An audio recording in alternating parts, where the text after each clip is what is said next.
Hello friends, welcome to ISS platform. आज हम पढ़ने जा रहे हैं 10th lecture of Indian polity. जैसे कि मैंने आपसे बोल के रखा है कि मैं आपको पूरी इंडियन पॉलिटी करा रहा हूँ in the form of MCQ, जिसमें आपको अल्टरनेट डे पर 20 एमसीक्यू मिलेंगे हर लेक्चर में। और ये वीडियो 3 बजे आएगा। ये 10th लेक्चर है related to state and union territory, जिसको मैंने 2 पार्ट में डिवाइड करके रखा है, क्योंकि आपके लिए मैं एक भी टॉपिक मिस करना नहीं चाहता जिससे आपकी हिंड्रेंस क्रिएट हो आपकी तैयारी में इंडियन पॉलिटी में। क्लियर? और रिमेनिंग लेक्चर इस वीडियो के डिस्क्रिप्शन में मिल जाएंगे, देख लो, इंडियन पॉलिटी अपनी स्ट्रॉन्ग कर लो। चलते हैं वीडियो स्टार्ट करते हैं। देखो, ये वीडियो 3 बजे मिलेगा आपको। कितने बजे? 3 बजे दिन में मिलेगा अल्टरनेट डे। मतलब आज अगर ये वीडियो आया है तो ये परसों 3 बजे आएगा, याद रखना। चलते अपन वीडियो स्टार्ट करते हैं। India parliament has the power to create a new state under which of the following constitutional provision. ये पूछ रहा है कि बताइए किस आर्टिकल में दिया हुआ है अगर पार्लियामेंट को या वीकेंड से इंडिया को कोई भी नई स्टेट बनानी है। तो देखो क्या है, ये पूछ रहा है कि मानिए कोई इंडिया में एग्जिस्टेंस स्टेट है, क्लियर, ऑलरेडी स्टेट है, अब इसको बाइफरकेट करना है, 2 स्टेट बनाना है। तो कौन से आर्टिकल का यूज करा जाएगा? तो वो है आर्टिकल नंबर 3। क्लियर? तो आर्टिकल नंबर 3 में वी कैन से इसी आर्टिकल में दिया हुआ है कि पार्लियामेंट को पावर है to bifurcate the state into different part. Clear? चलते बनाएंगे, सिंपल है।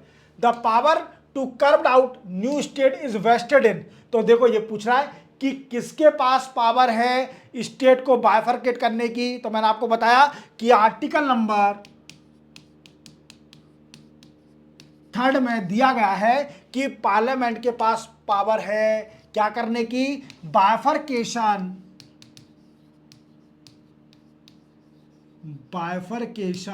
Of existing state. क्लियर? मानिए एग्जांपल लीजिए, 2000 में जो मध्य प्रदेश को बाइफरकेट किया गया था तो एमपी 2 स्टेट बनी थी, एक बना एमपी और एक बना छत्तीसगढ़। और एक कब हुआ था? ये हुआ था 1 नवंबर 2000 में। याद रखोगे, 1 नवंबर 2000 में ये हुआ था, बाइफरकेट हुई थी मध्य प्रदेश 2 पार्ट में। तो ये किससे हुई थी? Under article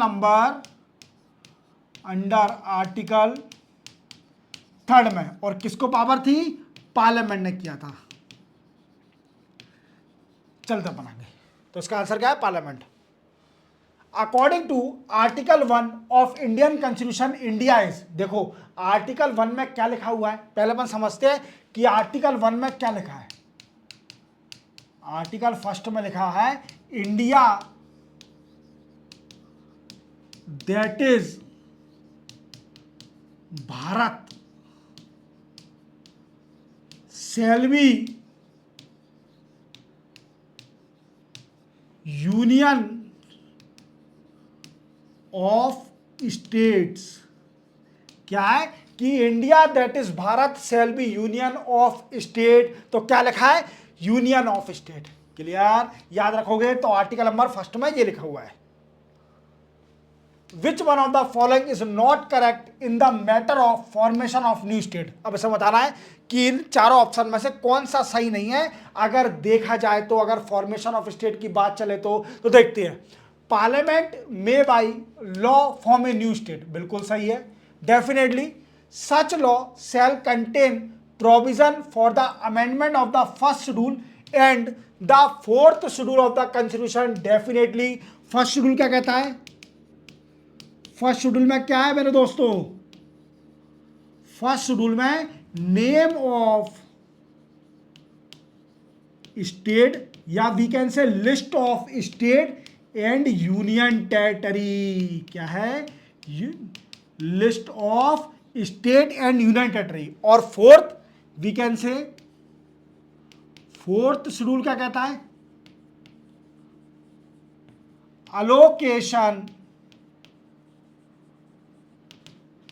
of seats in राज्य सभा। याद रखोगे। तो इन दोनों में चेंज होते हैं, क्लियर। तो क्या है, सेकंड भी सही है। Then after no bill for enacting such law shall be introduced in the parliament unless it has been referred to the legislature of the state whose area boundary or name is affected। ये बोल रहा है कि अगर parliament को कोई भी state का बाइफरकेट करना है तो उस बिल को वीकेंड से स्टेट लेजिस्लेटिव असेंबली में भेजना पड़ेगा, क्लियर। हालांकि इसके सजेशन बाउंडेशन नहीं है, हमारी पार्लियामेंट बाउंडेशन में नहीं है। अगर कोई स्टेट वीकेंड से नहीं चाहती है कि स्टेट का बाइफरकेशन हो, बट बाइफरकेशन होने को तो पार्लियामेंट पर डिपेंड है। हालांकि फॉर्मेलिटी के लिए भेजा जाता है कि देख लो यार, क्लियर, खुश रहो, क्लियर। तो क्या है, तीसरा सही नहीं है। Such law shall be deem to be amendment of the constitution for the purpose of article 368, बिल्कुल गलत है, क्योंकि इसमें कॉन्स्टिट्यूशन अमेंडमेंट नहीं होता है, इसमें सिंपल मेजोरिटी से पास होता है ये बिल, याद रखना, क्लियर, क्लियर, याद रखोगे। चलते अपन आगे। Creation of new state require majority for constitution amendment, अभी बताया है कि सिंपल मेजोरिटी से पास किया जाता है ये बिल, किससे, सिंपल मेजोरिटी से पास किया जाता है, वीकेंड से सिंपल मेजोरिटी, याद रखोगे। और 2/3 कब, जब कॉन्स्टिट्यूशन अमेंडमेंट हो तब 2/3, क्लियर। चलते बनाएंगे। Union territory in India are administered by, देखो ये आर्टिकल मैं आपको बताऊंगा, ये आर्टिकल है आर्टिकल नंबर 239 क्लॉज 1। अब देखो कुछ बच्चे इसमें कंफ्यूज हो जाएंगे, क्योंकि आपने सुना होगा कि हमारे इंडिया में 7 यूनियन टेरिटरी हैं और 7 यूनियन टेरिटरी में लेफ्टिनेंट गवर्नर होता है। क्या होता है, लेफ्टिनेंट गवर्नर। तो कई बच्चे इसका लगा जाएंगे आंसर लेफ्टिनेंट गवर्नर, कौन सा, लेफ्टिनेंट गवर्नर, तो आपके गलत हो जाएगा, क्लियर, क्लियर। तो 239 क्लॉज 1 आर्टिकल पढ़ लीजिए, आप समझ जाओ कि सारे यूनियन टेरिटरी को एडमिनिस्टर कौन करता है, by president, president. But lieutenant governor sir appoint, देखो प्रेसिडेंट पे पावर है कि वो किसी एडमिनिस्ट्रेटर को अपॉइंट कर सकता है on the behalf of him to administer the union territory, but real power in the hand of president, याद रखोगे, क्लियर। तो इसका आंसर क्या है, प्रेसिडेंट। चलते बनाएंगे। Which among the following is not a constitutional provision for the formation of new state? देखो क्या है, इसमें से कौन सा कॉन्स्टिट्यूशन प्रोविजन नहीं है for the formation of new state. देखो आर्टिकल नंबर 3 पढ़ोगे आप, आर्टिकल नंबर 3 पढ़ोगे तो ये सही कई सारे पॉइंट दिए हुए हैं। देखो increase the area of any state, बिल्कुल राइट है, बढ़ा सकते किसी का एरिया। Diminish the area of any state, बिल्कुल। We can say alter the name of any state, बिल्कुल, नाम चेंज कर सकते हैं। आ स्टेट में इंक्लूड अ यूनियन टेरिटरी, नहीं, ये गलत है, बिल्कुल भी गलत है, और इसका आंसर है डी, ये नहीं दिया आर्टिकल नंबर 3 में, याद रखोगे, वेरी वेरी सिंपल। तो क्या है, आर्टिकल नंबर 3 मल्टीपल काम करता है, वी कैन से किसी स्टेट का एरिया भी बढ़ा सकता है, किसी स्टेट का एरिया कम भी कर सकता है, और किसी स्टेट का नाम भी चेंज कर सकता है, याद रखोगे। तो multiple work of the article number 3 of Indian constitution. चलता बनाएंगे। पावर टू इंक्लूड और admit any state into union of India is given to, ये सिंपल फिर से आ गया, वी कैन से ये तो पार्लियामेंट को पावर है, पार्लियामेंट ही किसी भी स्टेट को यूनियन ऑफ इंडिया में ऐड कर सकती है। अब कौन सा आर्टिकल है, देखो क्या होता है कि मानिए किसी फॉरेन टेरिटरी को हमारी इंडिया में आना है, मानिए किसी भी फॉरेन टेरिटरी को आना है, तो उसके लिए अलग से आर्टिकल नंबर 2 दिया है। क्या दिया है, आर्टिकल नंबर 2। आर्टिकल नंबर 2 से कोई भी फॉरेन टेरिटरी इंडिया में आती है। और आर्टिकल नंबर 3 से क्या है, आर्टिकल नंबर 3 कहता है कि अगर कोई एग्जिस्टिंग स्टेट है, इसका नाम चेंज करना है, इसका एरिया बढ़ाना है, इसका एरिया डिमिनिश करना है, तो कौन सा आर्टिकल यूज में आएगा, आर्टिकल नंबर 3। तो फॉरेन टेरिटरी इंडिया में आए तो आर्टिकल नंबर 2, और अगर एग्जिस्टिंग स्टेट है तो आर्टिकल नंबर 3। तो क्या है इसका आंसर, पार्लियामेंट। चलते बनाएंगे। If a new state is to be form which schedule of the constitution will need to be amended, ये पूछ रहा है कि बताइए अगर किसी भी स्टेट को फॉर्म करना है तो कौन से शेड्यूल में चेंज करना पड़ेगा। तो देखो सबसे पहले मैंने आपको बताया था कि फर्स्ट शेड्यूल के बारे में, हमारे कॉन्स्टिट्यूशन में कितने शेड्यूल हैं, देख लो यार मेरे प्रीवियस लेक्चर, 12 शेड्यूल, क्लियर। और जब कॉन्स्टिट्यूशन स्टार्ट हुआ था तो कितने शेड्यूल थे? 8 शेड्यूल। देखो प्रीवियस लेक्चर सब पता चल जाएगा। फर्स्ट शेड्यूल में क्या दिया है? List of states and union territories. क्या है? List of state and union territory दी हुई है किसमें? फर्स्ट शेड्यूल में है। क्लियर। तो किसमें चेंज होंगे? फर्स्ट शेड्यूल में। चलते बनाएंगे। How many union territory are there in India. अब ये पूछ रहा है कि बताइए हमारे इंडिया में कितनी यूनियन टेरिटरी हैं। तो देखो अभी 7 यूनियन टेरिटरी हैं, बट मैं सबके नाम बताऊंगा। अपन ऊपर से स्टार्ट करते हैं। पहली है Jammu and Kashmir. Clear. Jammu and Kashmir and Ladakh, ये है एक यूनियन टेरिटरी। देन आफ्टर नीचे आते हैं, हमको मिलेगा चंडीगढ़। क्या मिलेगा? चंडीगढ़, जो कि हरियाणा और पंजाब की दोनों की कैपिटल है चंडीगढ़। क्लियर, याद रखोगे। दूसरी यूनियन टेरिटरी। तीसरी कौन सी है? जो कि दिल्ली, जिनको अरविंद केजरीवाल समझ रहे थे कि ये हमारी बिल्कुल से हमने खरीद लिया दिल्ली। क्लियर। हालांकि दिल्ली हमारे यहाँ पर पीपल पावर है और पीपल डिसाइड करती है कौन सीएम रहेगा। क्लियर। आपके कहने से, किसी कहने से कुछ नहीं होता। क्लियर। देन आफ्टर नीचे आते हैं, फोर्थ कौन सी है? Daman and Diu and Dadar and नागर। ये एक ही टेरिटरी हो गए, दादर एंड नागर। दोनों यूनियन टेरिटरी थी पहले अलग अलग, अब ये एक ही हो गई है। क्लियर। 4। देन आफ्टर फिफ्थ है पौंडुचेरी।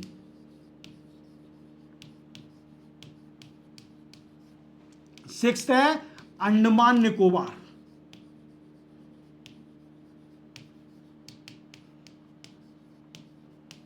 और 7th है लक्षद्वीप। लक्षद्वीप तो अच्छी तरह याद होगा, मोदी साहब गए थे, मालदीव्स के कई सारे मिनिस्टरों ने डेरोगेटरी कमेंट कर दिए थे। अब नेक्स्ट मालदीव्स हमारा लक्षद्वीप बनेगा, याद रखना। तो कितनी यूनियन टेरिटरी है? 7 यूनियन टेरिटरी। चलते बनाएंगे। How many seat are reserve for union territory in Lok Sabha. ये पूछ रहा है कि कितनी सीट लोकसभा में यूनियन टेरिटरी के लिए रिजर्व है। तो देखो अभी हमारे कॉन्स्टिट्यूशन में लोकसभा की सीटें कितनी हैं? लोकसभा की 552 सीट हैं, याद रखना 552, जिसमें से 530 सीट दी हैं किसको? स्टेट को, on the basis of population. Delimitation commission, याद है तमिलनाडु का इशू क्या है कि डीलिमिटेशन कमीशन 2026 में सेटअप नहीं होना चाहिए, क्योंकि साउथर्न स्टेट कह रही हैं कि हमने फैमिली प्लानिंग यूज करी थी, हमारे यहाँ पॉपुलेशन कम हो गई है, तो इसलिए हमारी लोकसभा में सीटें कम हो जाएंगी, इसलिए डीलिमिटेशन कमीशन को 50 साल और एक्सटेंड कर दो। क्लियर। देखो चलते हैं। Then after 20 seat for union territory, तो इसका आंसर क्या है? 20 सीट। चलते बना। How many state and union territory did the state reorganisation commission created in 1956। देखो state reorganisation commission 1956, Fazal Ali committee. Clear. तो क्या है कि याद रखना कितनी स्टेट और यूनियन टेरिटरी थी, तो हमारे यहाँ पर 14 स्टेट एंड 6 यूनियन टेरिटरी थी उस टाइम। क्लियर। 1956 में। हाउ मैनी स्टेट और union territory are there in India. अब ये पूछ रहा है कि बताइए कितनी स्टेट और यूनियन टेरिटरी है हमारे इंडिया में। तो 28 state and 7 union territory. Confuse मत हो जाना, कुछ बच्चे बोलेंगे कि सर 29 है और 6 यूनियन टेरिटरी हैं। तो मेरे अच्छे बच्चों, क्या है कि जम्मू कश्मीर जो स्टेट थी उसको यूनियन टेरिटरी बना दिया है, तो वो चली गई यूनियन टेरिटरी में, तो 7 हो गई और एक स्टेट कम हो गई, तो वो 28 हो गई। क्लियर। चलते बना गए, सिंपल है। विच of the following is not a union territory. ये पूछ रहा है कि बताइए कौन सी यूनियन टेरिटरी नहीं है। तो देखो सिंपल, अंडमान निकोबार आइलैंड है, दमन एंड दीव है, पौंडुचेरी है, बट गोवा नहीं है। गोवा स्टेट बन गई है। क्लियर। चलते बनाएंगे। The capital of which state has not been renamed after attainment of freedom. ये पूछ रहा है कि बताइए कौन सी स्टेट की कैपिटल अभी तक उसका नाम चेंज नहीं हुआ है। क्लियर। इनमें से देखा जाए तो तमिलनाडु पहले मद्रास था। क्या? मद्रास इसकी कैपिटल थी और मद्रास का नाम रख दिया अब चेन्नई। क्लियर। वेस्ट बंगाल पहले थी कलकत्ता और नाम रख दिया कोलकाता। क्लियर। केरला त्रिवंदम ये नाम था, अब इसका नाम रख दिया है तिरुवनंतपुरम, नाम भी थोड़ा मलयालम है, क्लियर, याद रखना, थोड़ा प्रोनाउंसिएशन में दिक्कत आती है, त्रिवेंद्रमपुरम, क्लियर। तेलंगाना जो कि पहले आंध्र प्रदेश थी, इसकी कैपिटल थी हैदराबाद, और हैदराबाद का अभी तक नाम चेंज नहीं करा है, हैदराबाद वैसी की वैसी नाम है, याद रखना। तो इसका आंसर क्या है? तेलंगाना। चलते अपन आगे। Delhi is a simple state नहीं है, ऑटोनॉमस काउंसिल नहीं है, नन ऑफ दी ऑफ गलत है, यूनियन टेरिटरी है Delhi. By which constitution amendment Delhi was given status of national capital region NCR? कौन से कॉन्स्टिट्यूशन अमेंडमेंट से मिला था दिल्ली को? तो वो मिला था 69। कौन सा? 69 कॉन्स्टिट्यूशन अमेंडमेंट से नेशनल कैपिटल रीजन टैग दिया गया था, और ये 1991 में मिला था ना? हाँ, 1991 में ही देख लेना, क्लियर। चलते बनाएंगे। Which one of the following statement is incorrect? कौन सा स्टेटमेंट गलत नहीं है? क्लियर, मतलब गलत है, इनकरेक्ट है। गोवा अटेन फुल स्टेट होने 1997, बिल्कुल सही है। Diu is a island in the gulf of Khambhat, बिल्कुल सही है। Daman and Diu were separated from Goa by 56th amendment of the constitution of India, बिल्कुल सही है। Dadra and Nagar Haveli were under France colony rule till 1954, गलत, क्योंकि फ्रांस कॉलोनी में नहीं था, दादर एंड नागर हवेली था पोर्तुगल में, पोर्तुगूज में था, पोर्तुगूज अंडर टिल 1954 तक था, क्लियर। 1954 के बाद ये इंडिया में आ गई, क्लियर, याद रखना, very very simple. Sikkim become a state of India, Sikkim कब बनी? देखो सबसे पहले इसमें कंफ्यूज होगा आदमी, क्योंकि अगर 36 इसमें आंसर दिया होगा तो 36 कॉन्स्टिट्यूशन अमेंडमेंट लगाया ना, अगर 35 दिया होगा तो 35 लगाया ना। अब 35 कैसे? देखो 35th कॉन्स्टिट्यूशन अमेंडमेंट में क्या हुआ था? सिक्किम को एसोसिएट स्टेट का टैग मिल गया था। ये कब हुआ था? 35 1974 में। और 36th कॉन्स्टिट्यूशन अमेंडमेंट एक्ट हुआ था 1975 में, जिसमें सिक्किम को फुल फ्लेज स्टेट का टैग मिल गया था, फुल फ्लेज स्टेट का टैग मिल गया था। तो इसका आंसर क्या है मेरे दोस्तों? 35। 36 तो आई नहीं, तो 35 है इसका answer. Which of the following constitutional amendment integrated Sikkim as a full fledge state of Indian union? Definitely अभी बता दिया 36।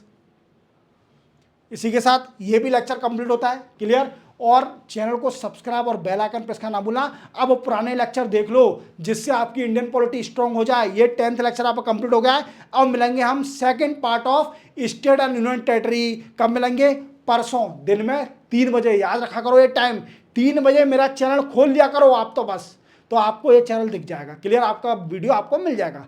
मिलते हैं हम नेक्स्ट वीडियो में, 11th वीडियो में। तब तक के लिए जय हिंद।